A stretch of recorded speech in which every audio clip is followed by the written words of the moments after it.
Hello friends, तो आज की वीडियो में हम लोग सीखेंगे फोटक्स ब्लाउज की स्टिचिंग कैसे करते हैं। तो वीडियो के लास्ट तक जरूर बने रहिएगा। मैं रिंकू पटना बिहार से आप सभी का मोस्ट वेलकम करती हूँ। तो जैसा कि देख सकते हैं कटिंग हो गया है और सबसे पहले हम स्लीव का स्टिचिंग करेंगे। स्लीव का स्टिचिंग करने के लिए एक निशान हम लोग लगाते हैं क्योंकि कॉटन के ब्लाउज में बहुत दिक्कत होता है। तो सबसे पहले इस तरीके से हल्के से एक चाप के बराबर इसको एक स्टिचिंग मार लेना है। उसके बाद जितना हमको हेमिंग करने के लिए रखना है उस पर एक हम लोग कच्ची सिलाई लगाते हैं। मोटी मोटी सिलाई रहती है जो कि हेमिंग करने के बाद इस तरीके से खींचने के बाद खुल जाती है। और इस तरीके से स्टिच लगाने के बाद होता क्या है कि इसकी हेमिंग बहुत फिनिशिंग के साथ होती है। तो आप लोग इसी तरीके से, आप चाहे अस्तर वाले ब्लाउज़ का हो या कॉटन वाले ब्लाउज़ का हो, इस तरीके से आप स्टिचिंग कर सकते हैं। तो हेमिंग बहुत फिनिशिंग आती है। तो दोनों स्लीव को हमको उसी तरीके से रेडी कर लेना है। जैसा कि देख सकते हैं दोनों स्लीव मेरा रेडी हो गया है। अब उसके बाद हम लोग चलते हैं देखिए बैक पल्ले की ओर। देख सकते हैं आर्म होल इक्वल हुआ है, दोनों साइड परफेक्ट हो गया है। तो अब उसके बाद हम करेंगे बैक वाले पल्ले का टेकिन का निशान जितना रहेगा उतना हम लोग इस तरीके से मार्किंग कर लेंगे। और टेकिन का इस तरीके से टेकिन दे लें। टेकिन की चौड़ाई नीचे से 1.25 इंच हम लोग देते हैं, 1/2 इंच से ज़्यादा 1.25 इंच है। उस तरीके से हम लोग को जितना हमको लेंथ रहता है उतना हम स्टिचिंग हम लोग कर लेते हैं। देख सकते हो गया। अब इसको हम कुछ नहीं करेंगे। अब बैक पल्ले की इस तरीके, फ्रंट पल्ले की इस तरीके से मार्किंग हम लोग निकालें। एक छोटा सा कट का निशान लेकर जो टक्स पॉइंट है उसको उठाकर इस तरीके से 1.5 इंच गैप करके इस तरीके से उठा लेना है। और फ्रेंड्स इस टेकिन का जो ये है तो यहाँ पे हमको एक चाप के बराबर इसको लेके हमको स्टिच करना है। और आर्म होल के साइड से हम चौड़ाई उसका टेकिन का 1/2 इंच लेते हैं। देख सकते हैं 1/2 इंच लेते हैं।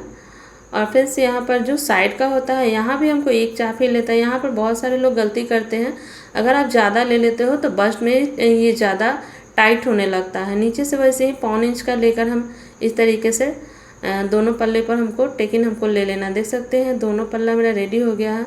अब यहाँ काज पट्टी बटन पट्टी का काम है। तो यहाँ पर देख सकते हैं 2 इंच का चौड़ाई का जितना एक कपड़ा ले लेंगे और जहाँ पर हेमिंग होती है जिसमें हम हुक टाकते हैं उसको एक चाप के बराबर इस तरीके से स्टिचिंग कर लेनी है।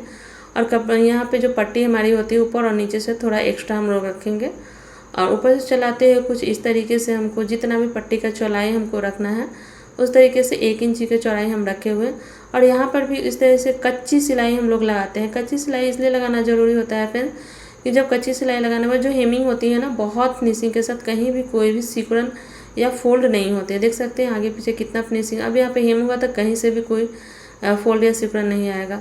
उसके बाद जो हम लोग काज पट्टी के लिए लेते हैं तो इसकी कपड़े की चौड़ाई 3 इंच लेते हैं और फिर नीचे से हम लोग लेते हैं और ऊपर के साइड पलट के इसको हम लोग आई पट्टी बना लेते हैं।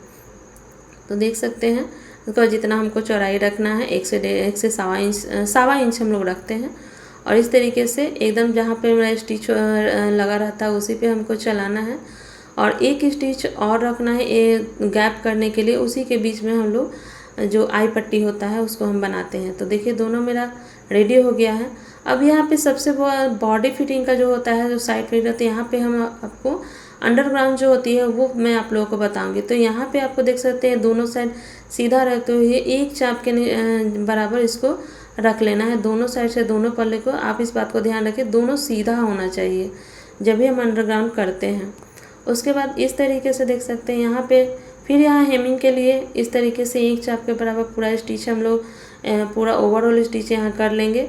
जितना हमको हेमिंग के लिए मार्जिन रखते हैं उतना उसी तरीके से कच्ची सिलाई लगा लेते हैं।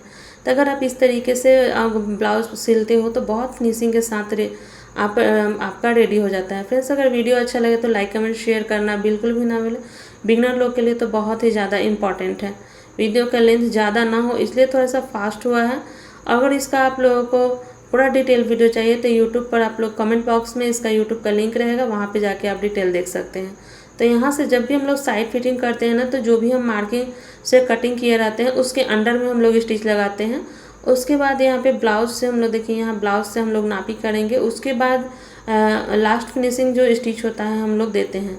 पहले मार्किंग से जो कटिंग रहता है उससे हम लोग कर लेते हैं। तो इस तरीके से देखिए यहाँ पे ब्लाउज पुराना ब्लाउज है, यहाँ पे जो नाप है उसी से इस तरीके से हम लोग नापी करते हुए जाएंगे। और आर्महोल से थोड़ा सा नीचे से ही हम लोग स्टिच करते हैं क्योंकि जब भी स्टिच जाता है आर्महोल में तो थोड़ा सा डाउन करके ही नीचे की साइड से इस तरीके से करेंगे।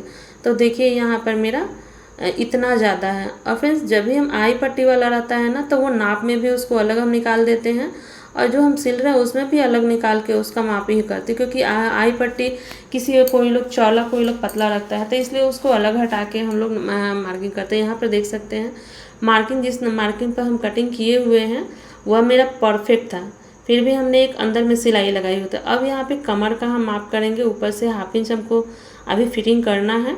अब चलते हैं कमर की ओर। कमर का मापी हम कैसे लेते हैं, जैसे देख सकते हैं आई पट्टी को एकदम हटा के लेना है, कमर में भी आई पट्टी को, और ये नाप में भी इसको हटा के माप करना है, और जो हम सिल रहे हैं इसको भी छोड़ के ही हमको माप करना है।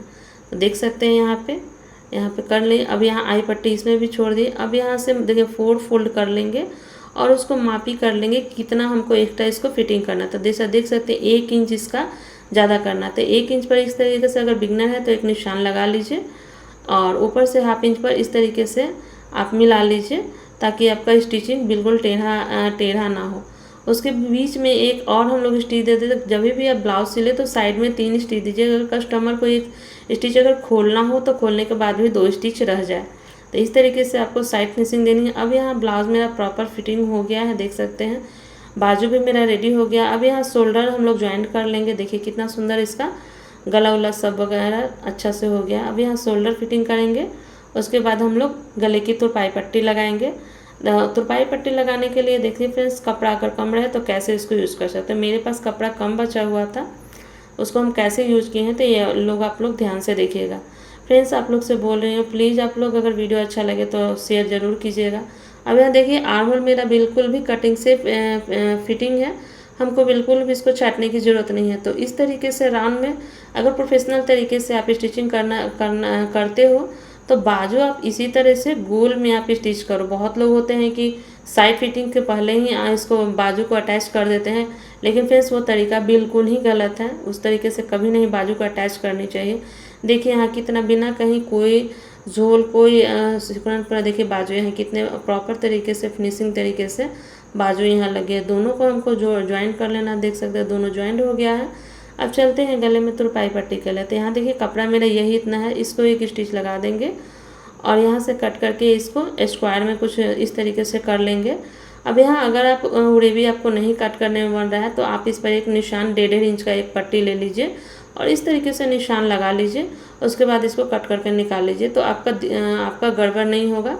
जो आपका तुरपाई पट्टी के लिए उड़ेब कपड़ा चाहिए वो परफेक्ट निकल के आ जाएगा। अब इसको सारे जो पट्टियाँ हैं इसको देखिए किस तरीके से इसको दोनों कोण को इक्वल करके कटिंग कर लेना है।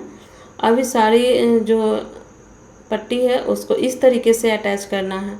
और देखिए इतने कम कपड़े में इतनी बड़ी मेरी पट्टियाँ रेडी हो गई है। चाहे तो आप कितना भी बड़ा गला हो उसमें बिल्कुल अटैच हो जाएगी। तो अगर कम कपड़ा पड़ जाए तो इस तरीके से आप उड़े पट्टी में इसको बीच में ज्वाइंट करके देखिए कितनी लंबी रेडी हो गई है। तो अब चलते हैं तुरपाई पट्टी के। तुरपाई पट्टी करते समय हम लोग ध्यान रखेंगे कि थोड़ा सा जब हम तुरपाई कटेंगे थोड़ा सा आगे बढ़ा के हम लोग लेंगे, और यहाँ पे जो हम लोग मार्जिन यहाँ सिलेंगे ना बिल्कुल एक चाप के बराबर। और हमेशा ध्यान रखिएगा जब भी आप तुरपाई पट्टी करते हो तो तुरपाई वाली पट्टी को हल्के हाथों से खींच के लगाना होता है, ज़्यादा नहीं खींचना होता, हल्के हाथों से तुरपाई पट्टी को खींचना होता है, ना कि हमारे ब्लाउज़ के कपड़े को। और इक्वल मार्जिन में आपको रख के सिलना होता है।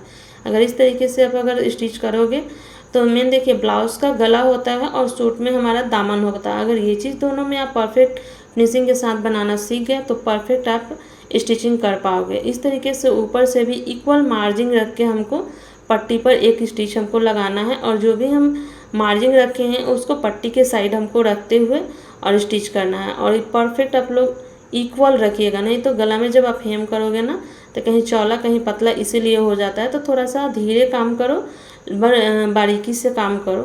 तो वीडियो आप लोग कैसा लगा आप लोग कमेंट सेक्शन में ज़रूर बताइएगा। अगर कहीं कोई समस्या होता है तो उसका भी आप लोग सुझाव ज़रूर दीजिएगा, और नेक्स्ट वीडियो में किस टॉपिक पर लाऊं प्लीज़ आप लोग कमेंट ज़रूर कीजिएगा।